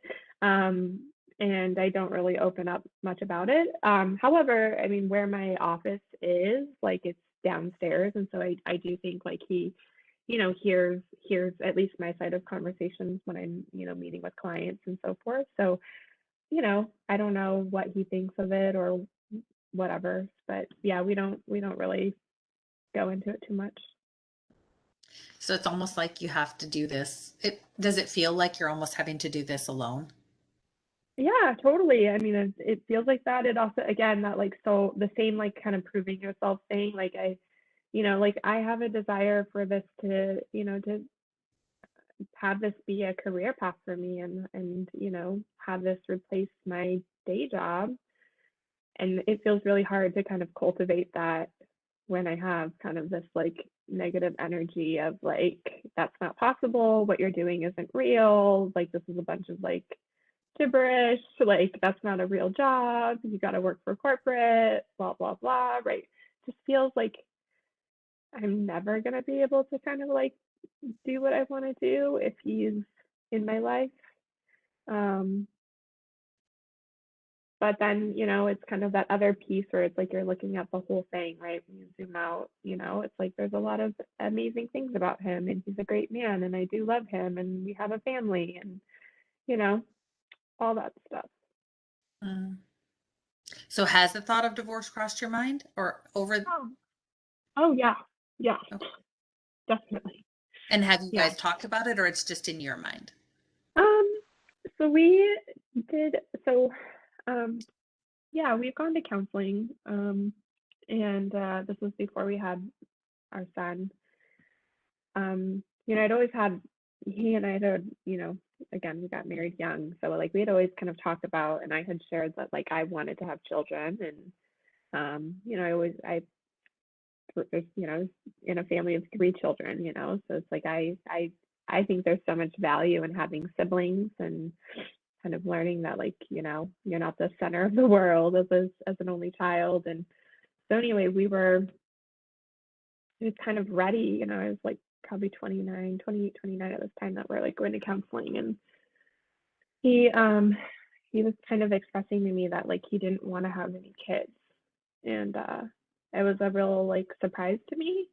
Um, because I was like, we've talked about this. Like, I'm, like, not that I believe in the clock, but like, I'm gonna be, 30 soon, and like, if we're gonna have a kid in our life, like I want to start thinking about it, talking about it, and so and there were a lot of other reasons why we were in counseling too, but this was one of the things that really like stuck out in my mind was, he basically just decided one day that like he didn't want to have kids, and I let him know that like if he didn't want to have kids, then I don't think that I can continue to be married to him. So yeah, I mean, we went to counseling for, I don't know, maybe it was a year. He ended up, I think from that we were able to improve our relationship on some other areas. And it kind of came to light that he actually thought it wasn't necessarily that he didn't want to have children. It was just that he didn't want to bring children into our current situation, which was, he felt like we were, arguing, too much or, disagreement. I don't even remember what it was at this point in time, but like there were other little things that he just didn't feel like was a good environment to bring children into. So I do think, we got some improvement and some healing in some of those areas. And, we ended up getting pregnant and, had a baby. And having a baby was really, really hard. I hated being pregnant. I didn't hear you. What?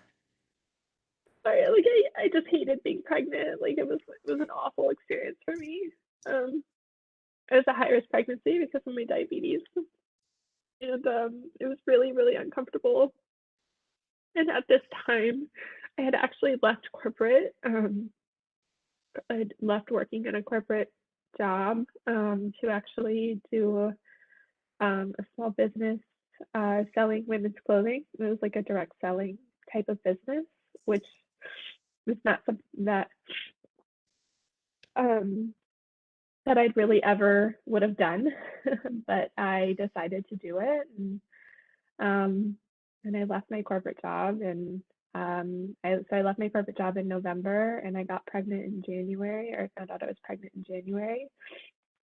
So I think a lot of that and the kind of like just that whole summation of like it was my first time of like being my own like an entrepreneur, right?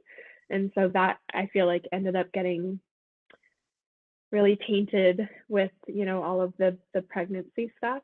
I just was super depressed during my pregnancy. A lot of my kind of will to live stuff.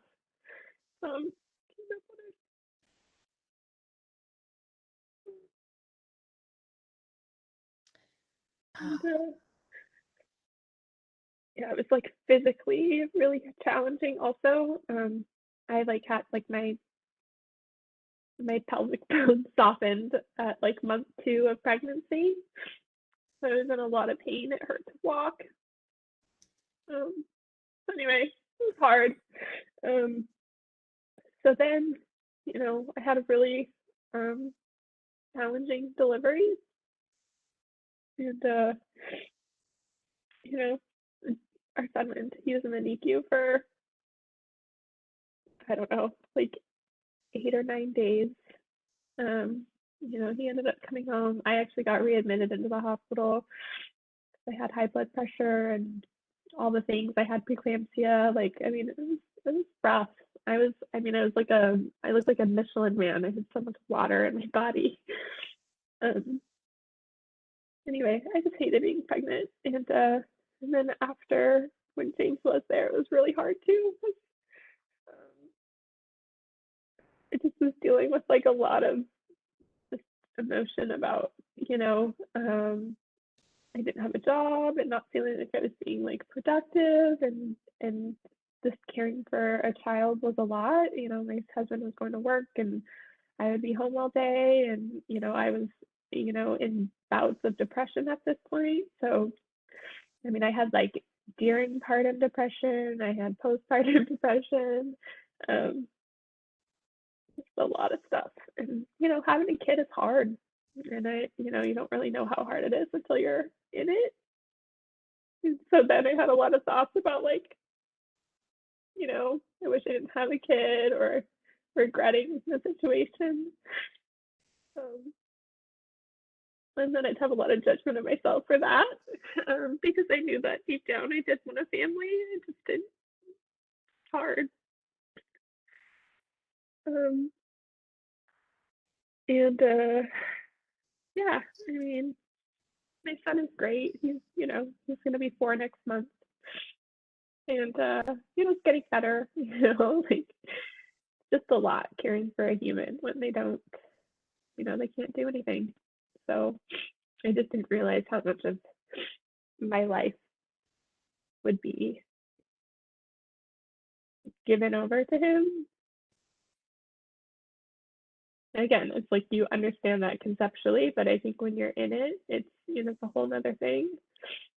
And it's, yeah, I just lost some of my like identity as a person of like, who am I? What's important? I still struggle with that today. I feel like I just live in this like monotony of a life because it's like, go to work, pick up the kids, bath time, dinner, it's like everything revolves around the child. So it's hard. It's interesting because despite all of that, like I'm still kind of have thoughts of like, oh, do I want to have another kid? Craig does not want to have another child. And so I've kind of, thought about that a lot too, about like, I don't know how I feel about that. And then part of me is like, yeah, I totally get it. Like having kids is freaking hard. Like I don't know that I want to do this again either. But the other part of me is always thinking that, it's like it's always hard when they're young, and it's like when they're older, it's not as bad. And I think like the joy of having children, and really is cultivated over a lifetime, right? And so, I just feel a little like maybe I'm making decisions too early to kind of determine if I want to like not have another kid or not. I don't know. And then, like I'm 36, so the other thoughts about like, oh, can I have any more kids or is it going to be healthy? My first pregnancy was so traumatic. Like, am I even able to do this again? So I don't know, just all the stuff. Yeah. Okay, so that was a lot. And let's break it down a little bit. I'm going to read through my notes.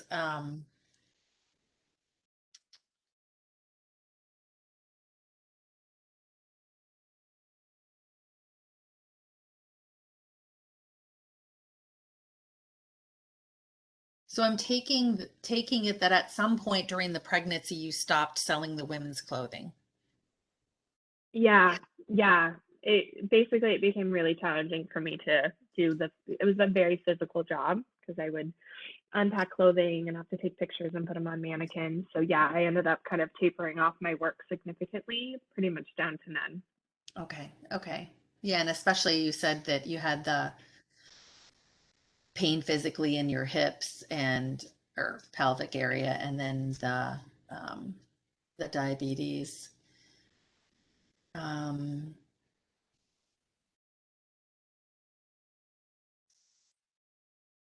Something to explore in a future session because it's not triage. And this goes back to my theta healing training is there may be some things with your son as a result of having you be unhappy and depressed when you were pregnant, right? Because that's energy, right? And that would have been very likely transmitted to your son. And just you said you had some regrets and what am I doing, and during and after, right? So in a future session you may want to just look at getting some healing for him around that, right? Yeah. Because we can go back, it's called a baby in the womb healing, and we can go back and do a baby in the womb healing for him, right? Mm. where Okay. he feels completely surrounded by love and acceptance and all of these things. And it will like really change his life. You know what I mean? Because he's still so young, you can Yeah. have a really big impact on his life by doing things like Yeah. that. So that's something for a future session that you can do. Because of course you love him and you want him to have the best life possible. Yes. um, and husband questions. Um, how are things with you guys now today? I mean, I know you told me about the whole coaching thing and whatever, and like I guess how's the relationship today? Like, are you still feeling like, I might be better off divorced because I can't even be my real self? Or like, I mean, are you feeling like, gosh, I feel trapped because of this, because I can't be my real self, yet I want to be there, and kind of like almost like there's like chains pulling you both ways and you're trapped in the middle and you feel like you're chained up? Or like, how are you feeling and how's the marriage right now? Yeah. I mean, I think like overall the marriage is fine. I think we're happy for the most part. Like um we get along okay. Like I think, but there is always that underlying stuff, it's like that coaching situation, that conversation. I mean, that was in February of this year, like um yeah, I mean, I do, there is a sense of feeling trapped a little bit about, who am I supposed to be and what am I supposed to do and can I be that person in this relationship? I think that is a underpinned belief and thought pattern that I have that kind of plays back all the time.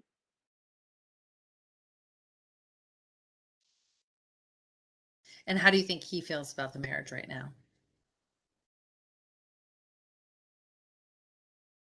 Um, I think he would say it's fine. um, I I think he would say, it's hard having a kid. Um, it's a lot of work and it's pretty exhausting. But I don't think he feels trapped. I don't think, he feels, anything to that extent, at least that I know of. And I think my judging mind comes in and says like, yeah, because you don't have the depth of emotion or the range of feeling to articulate any of that. Got it. Got it. Okay. So, I had a question in mind and now I'm trying to think what it was again because it came up when you were talking and I didn't write the question down. With regard to her husband not supporting,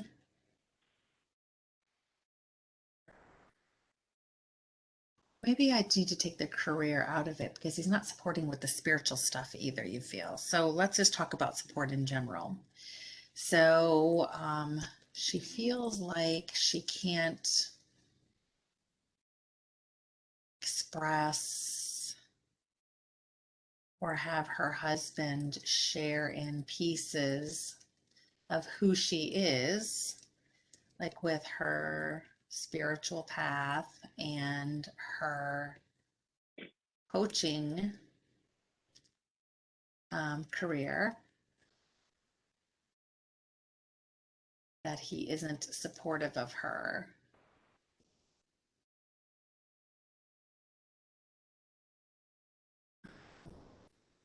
What can you tell her about how to best deal with this, and about her relationship with him in general? How about that? Yeah. Um, okay, and then how about if we have time, because now I'm on two full pages, so we're getting really overboard here. But Well, we can cut some stuff. Yeah, happy yeah, to. yeah, yeah, yeah, yeah. And I have another suggestion on a way we can cut a little bit of time too. So just I'll bring that up in a minute. Remind me if I forget. Um, with regard to your son, does she have any stored trauma in her body as a result of her difficult pregnancy, delivery, and postpartum impression that you can remove from her now. How about that? Yeah. And then if you have any future sessions, we can look at that more in depth. But Yeah. that would be just like a good small.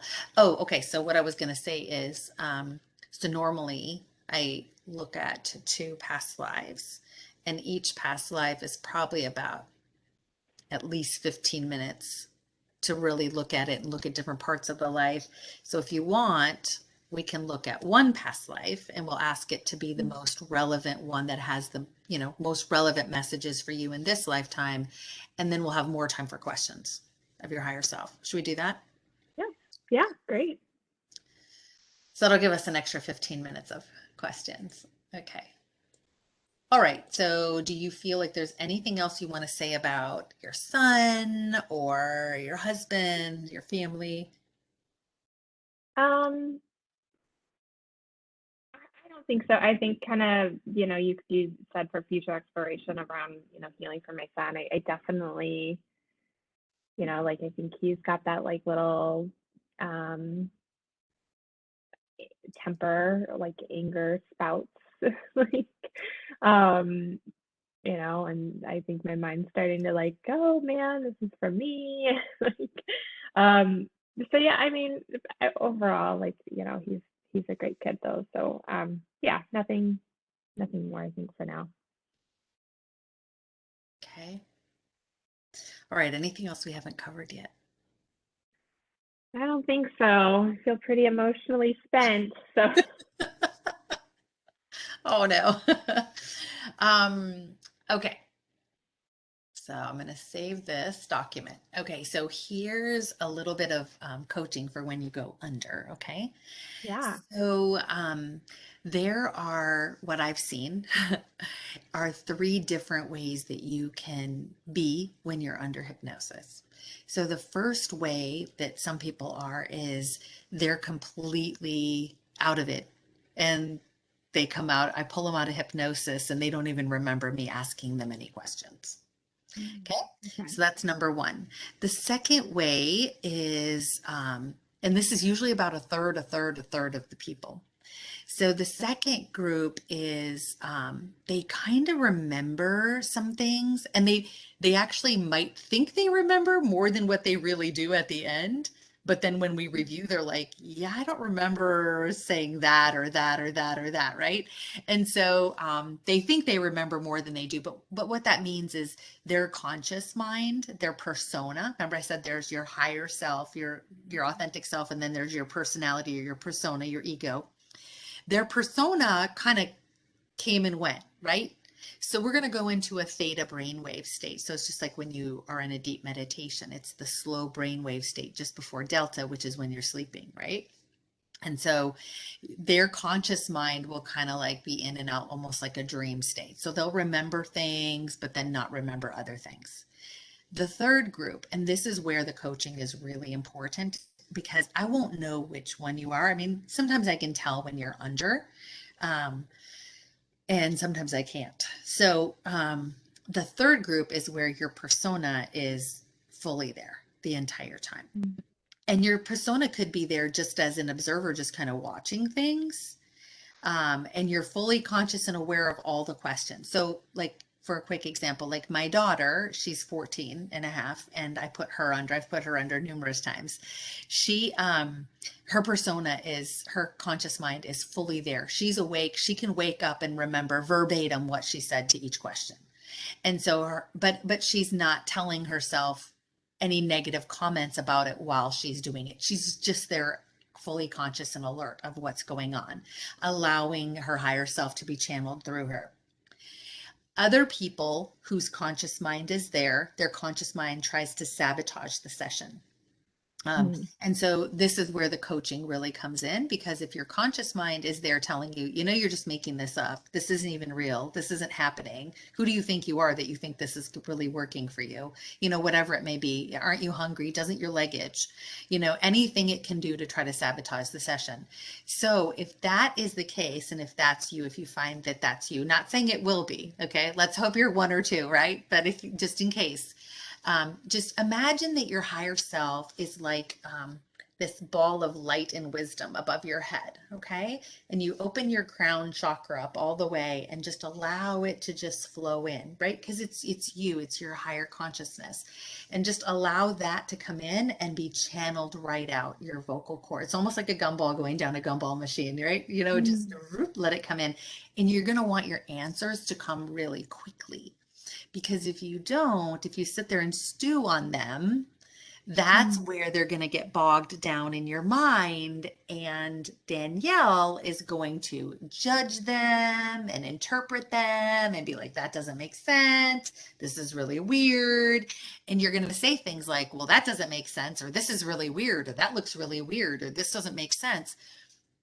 But we need to leave all that out and leave all the judgment and the analysis and the interpretation out of it, and just tell me what you're feeling, what you're thinking, what you're hearing, any impressions that you have. Okay. So that's what I want you to do without analyzing and judging anything. Just let the answers come. If you have to, here's a little word picture that you can use, like a little visual that you can use. You can have a visualize, made up chair in the corner of the room. And you tell Danielle, I need you to go sit over there in that chair, make yourself comfortable, grab that umbrella drink, whatever you got to do to be comfortable, lay back in the chair, and I want you to just observe. So your consciousness is going to be talking to your persona, right? So it's like you're almost like this conscious, and you are a conscious observer, talking to your persona saying, look, I want this to happen. My higher self is right there, and I want my higher self center stage having the microphone. And I don't want you jumping up from that chair and covering the microphone or taking it and grabbing control. I want you to sit down in that chair right there. And if I have to, I'll tie your hands to the chair and I'll tape your mouth shut. But I need you to sit down in that chair right there. And then imagine your higher self doing that, coming back to the center of the stage, taking the microphone and answering the questions. And you're just allowing your vocal cords to express the real you, right? The real you that has all these answers, that was here long before Danielle was here or even thought of, right? I don't know about that, but anyway, at long before Danielle was here, and knows all of these answers that you so desperately want, and the change and the healing. Okay.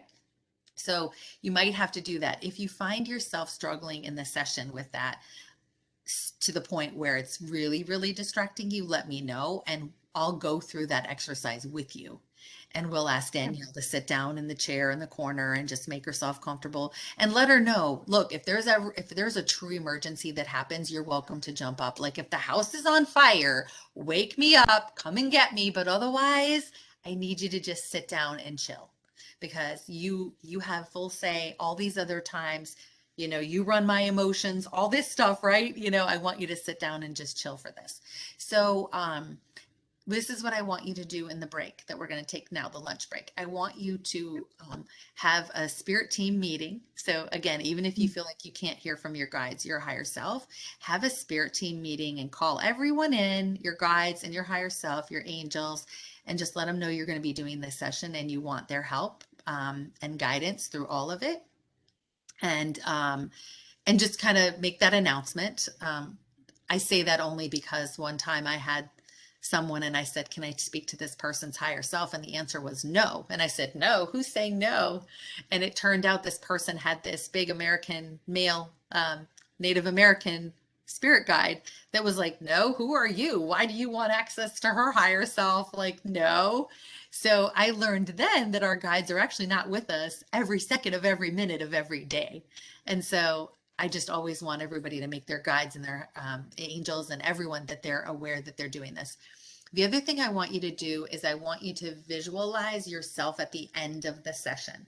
So I want you to be in the feeling of everything is perfect and happened exactly like it was supposed to. Okay. So, and that means I'm going to be watching you, so that if you start to look at any point like you're really uncomfortable, or you're just kind of like, you just look really uncomfortable, I'll ask your higher self, if I start to see that, if you're okay to continue. Let's just use this example. Let's say we're 30 minutes into it and we have a gazillion questions left to answer. And I asked that question because you're really antsy and, just moving around a lot, and your higher self says, yeah, she's pretty uncomfortable. Bring her out. Okay. So if I bring you out, you might wake up and go, I'm so disappointed. Like I didn't get the answers about my coaching career or, like any of these things, right? Or what do I do about a job or get healing about self-confidence? But just know that everything that's supposed to happen is going to happen now. Okay, there's lots of now moments where lots of other things can happen, but in this now moment, everything is perfect and happened exactly like it was supposed to. Because I'm told repeatedly under these sessions, there is no such thing as accidents, and people never meet by accident. So you didn't meet me or anyone else in your life by accident. There was always a reason, right? And it might be, let's just use this as an example. It might be that I recommended that book to you, and that book is going to change the course of your life because it's going to completely change your perspective and then allow your higher self to have a deeper relationship with you and give you even more guidance in your life that it wanted you, your higher self wanted you to find, and not have the answer spoon fed to you. Right? So maybe that was it. That's just an example. So just know that whatever between the intake and the hypnosis session is supposed to happen is going to happen, and it will, and it happens perfectly. So everything is perfect.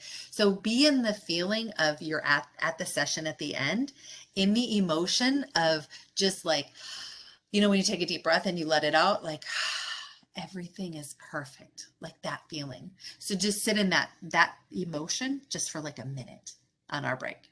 Okay. Okay. Do you have any questions before we take our lunch break? I do. So I have dogs, and so my first question is, all the videos I saw, people are laying down. So I was gonna plan to just go upstairs to my bedroom. Is that what you'd recommend? I Yeah, don't have yeah, like yeah. You just want to okay. be comfortable. Yep. Okay. And then I have dogs. My dog will want to come sit with me. I'm assuming it would be best advised to shut the door and just keep the dogs out just so that they don't distract.